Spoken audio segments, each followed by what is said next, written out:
پہ بھی حکومت نہیں. نبی کریم مکے سے مدینے جا رہے تھے, سراقہ بن مالک گرفتار کرنے آ گئے. ابو جہل نے اعلان کیا جو ان کو معاذ اللہ گرفتار کرے گا 100 سرخ اونٹ ملیں گے. وہ کہتے ہیں میں بھی لالچ میں آیا. جب میں نبی کریم کے قریب پہنچا تو اللہ کے رسول نے زمین کو حکم دیا, عرش پہ تازہ چھیڑ چھاڑ, فرش پہ طرف دھوم دھام, کان جدھر بھی لگائیے تیری ہی داستان ہے. زمین کو حکم دیا نبی پاک. تو زمین نے نا سراقہ بن مالک کے گھوڑے کے پیر پکڑ لیے. گھوڑا جب اندر دھسا نا تو سراقہ کہنے لگے معاف کر دے. کتنا مشکل ہے اس دور میں معاف کرنا. لوگ صلح کر لیتے ہیں پر معاف, صلح کر لیتے ہیں, معافی کہتے چلو چودھری صاحب سردار صاحب کہہ رہے ہیں صلح کر لیتا ہوں, پھر جب میرے قابو آئے گا نا صلح کرتے ہیں. معافی کتنا مشکل ہے معاف کرنا. لیکن یہ میرے محبوب کا جو دین اتنا پھیلا ہے نا, اس میں سب سے زیادہ حصہ میرے نبی کے معاف کر دینے کا ہے. بڑا معاف کرتے تھے حضور, بڑا. سراقہ کہنے لگے معاف کر دے. 1 منٹ نہیں لگایا حضور نے, فرمایا جا معاف کیا. اسی وقت معاف کیا. ہم تو معافی دیتے ہی نہیں. اللہ کرے اللہ معاف کر دیتا ہے, بندے بڑی دیر کرتے ہیں. اور ایک حدیث سن لو مسند امام احمد بن حنبل کی, مجھے یاد آ رہی ہے, سن لو اور اس کو رٹ کے یاد کر لینا. نبی کریم علیہ السلام نے فرمایا جس کا بھائی اس کے پاس معافی مانگنے آیا اور اس نے معاف نہ کیا, فرمایا وہ میرے حوض کوثر پہ نہ آئے, میں اسے جام نہیں پلاؤں گا. ڈٹ کے بیٹھ جانا, انا کے بت بنا کے بیٹھ جانا.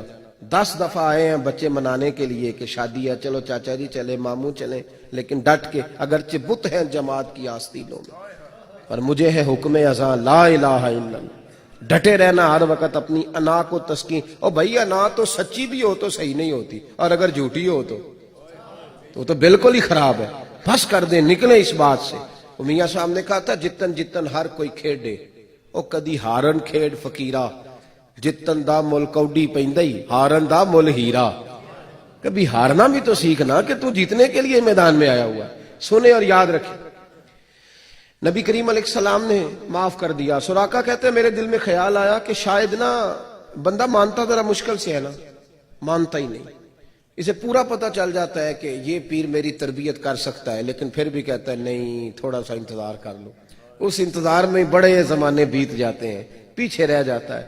کہنے لگے جب میں نے کہا نہیں ویسے ہی پھسل گیا ہوگا گھوڑا, ایسے ہی کچھ ہو گیا ہوگا.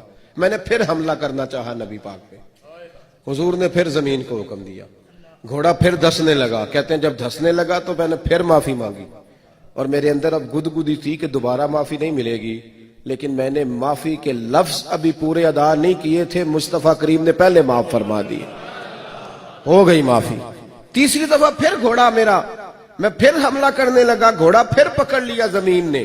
کہتے ہیں میں نے پھر معافی مانگی تو حضور مسکرا پڑے. پتہ کیا کہتے ہیں بریلی کے امام اعلیٰ حضرت فرماتے ہیں جس کے گچھے سے لچھے جڑے نور کے, جس کے گچھے سے لچھے, یہ دانتوں کو گچھے کہا نور کے. اور کہتے ہیں پھر وہ ہلکی ہلکی روشنی نہیں نکلتی تھی, پورے کے پورے گچھے ہی حضور کے دانتوں سے نکلتے تھے.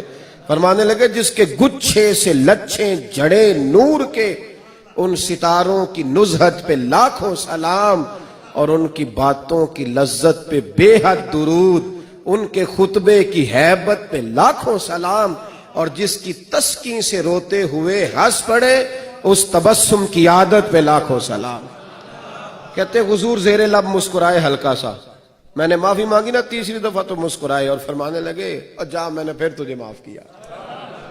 کہتے اب میرے اندر سے آواز آئی کہ جو اتنی دفعہ معاف کرے وہ جھوٹا نہیں ہو سکتا. میں نے بلند آواز سے کلمہ پڑھنا شروع کر دیا.